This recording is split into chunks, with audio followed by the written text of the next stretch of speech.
Dernière information, dans le cadre de ce deal, la Croix-Rouge pourra visiter les otages qui n'ont pas été libérés. Ça, c'est une information importante. C'est probablement une des plus importantes, puisque tant que la Croix-Rouge ne les a pas visités, on ne sait rien de ces otages qui vont encore rester et dont il faudra s'occuper. En réalité, s'il y en a qui sont malades, mal en point, c'est un poids pour les geôliers, en réalité. Sans doute qu'il y a une nécessité aujourd'hui de rendre quelques-uns qui sont difficiles à soigner, difficiles à maintenir en vie, et c'est la priorité. C'est la priorité du Hamas, en réalité, parce que sans otages... Non, mais c'est ça. Israël peut les anéantir très facilement. Le Hamas s'est acheté, en tout cas a pensé qu'il pouvait, avec les otages, s'acheter une immunité et une impunité. Et avec un immense cynisme, il joue sur cette question-là, il joue sur les émotions, ne respectant aucune règle.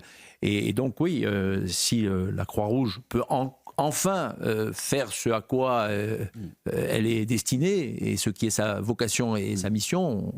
On parlait des ONG tout à l'heure, ou des organisations internationales, on ne les a pas trop entendues lorsqu'il s'est agi de dénoncer le crime, ou en tout cas de porter assistance aux civils israéliens qui sont maintenus en otage, ou qui par ailleurs, même sur le territoire israélien aujourd'hui, rappelez qu'il y a quand même 500 000 Israéliens qui vivent hors de leur maison, qui sont des déplacés, qui sont des réfugiés à l'intérieur même de leur pays. C'est quand même une situation dont on fait abstraction en permanence, mais qui existe. Emmanuel Macron a parlé de la situation au Proche-Orient avec le président chinois, Xi Jinping, il y a 24 heures. Et aujourd'hui, Xi Jinping a appelé pour la première fois un cessez-le-feu immédiat.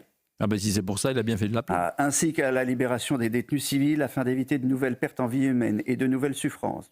La Chine appelle à l'organisation au plus vite d'une conférence internationale pour la paix. Oui, bon, vous êtes un peu cynique, mais c'est la première fois qu'il y a une déclaration chinoise. Mais franchement, si c'est pour avoir ce genre de déclaration, si le président de la République française a appelé les Chinois à la rescousse pour avoir une déclaration qui organise finalement la survie du Hamas et donc l'impossibilité de sortir de ce conflit, je ne suis pas persuadé que ce soit une bonne idée.